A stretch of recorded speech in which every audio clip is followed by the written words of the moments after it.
Jei turi truputį ar net netruputį viršsvorio, tikiu norėsi šį video pažiūrėti iki galo. Šioje pirmoje dalyje daugiau apie psichologinius niuansus, o kitame antrame video apie fiziologinius. Vieną patikinu, stebuklingų formulę nepateiksiu. Gali būti tik stebuklingi pokyčiai galvoje. Kita vertus, tai nebus standartiniai dietologų patarimai, nes numesto svorio išlaikymas beveik niekada nėra apie dietą. Tai yra apie asmenybinius pokyčius. Ir tik po to dalinai apie mitybą. Tuoj praplėsiu šią mintį labiau, o kol klausai, neužmiršk užsiprenumeruoti kanalo, nes taip ir antro video nepraleisi. Ačiū ir važiuojam.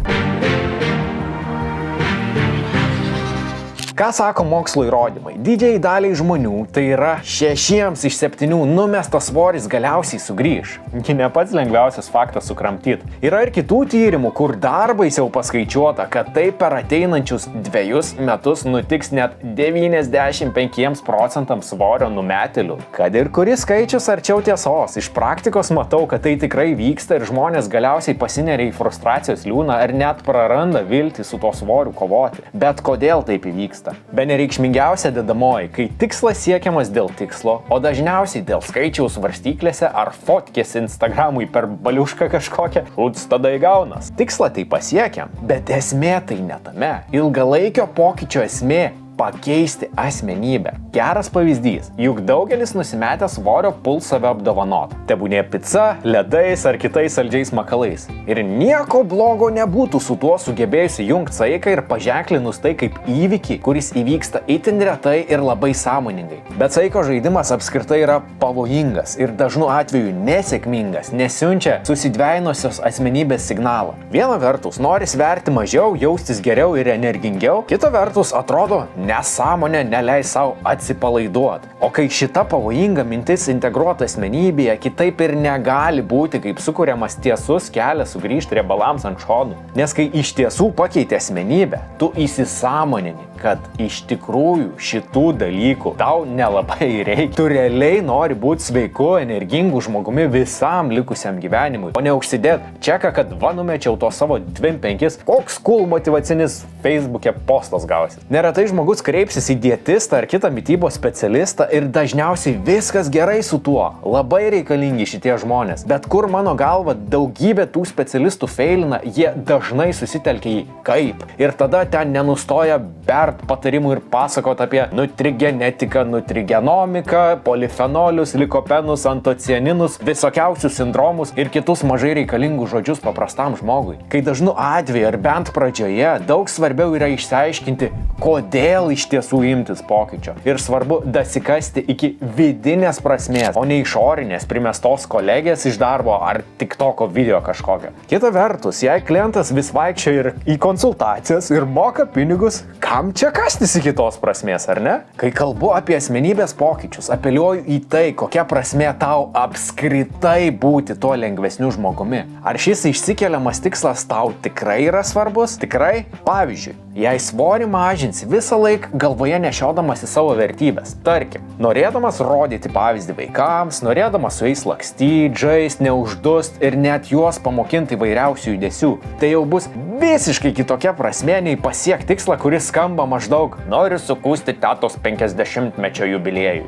Arba vietoj 110 noriu sverti 85. Skaičius iš savęs nesuteikia gilios prasmės ir priežasties vėliau tokį svorį išlaikyti, o sakyt, kad darau dėl sveikatos. Irgi mažai padeda, nes dažnu atveju surišam sveikatos temą su kažkokiais agoniją keliančiais įpročiais ir savęs suvaržymais. Žmogiška psichologija yra gerokai gilesnė nei bet kokie skaičiai ant svarstyklių gali parodyti. Pats esu šioks toks pavyzdys šio klausimu. Nusimečiau prieš kelis metus 20 kg ir tas svoris plius minus 2 kg ten ir pasiliko. Ne plius 15 ir ne plius 25, kas jau būtų žanro klasika. Ir žinau, įdomu, drįstu teikti faktą. Jei koks force majoras neįvyks, tas svoris niekada ir nebesugrįž. Esu tas 1 iš 7 ar tas 1 iš 20. Klausimas, kaip ir tau tokiu žmogumi tapti. Klausimas, ar tu tikrai nori, kad tas svoris nebegrįžtų niekada. Ir aš žinau, kad tau ant liežuvio galo tupi atsakymas, taip, noriu. Bet vėl, esmė ne tame. Esmė, kodėl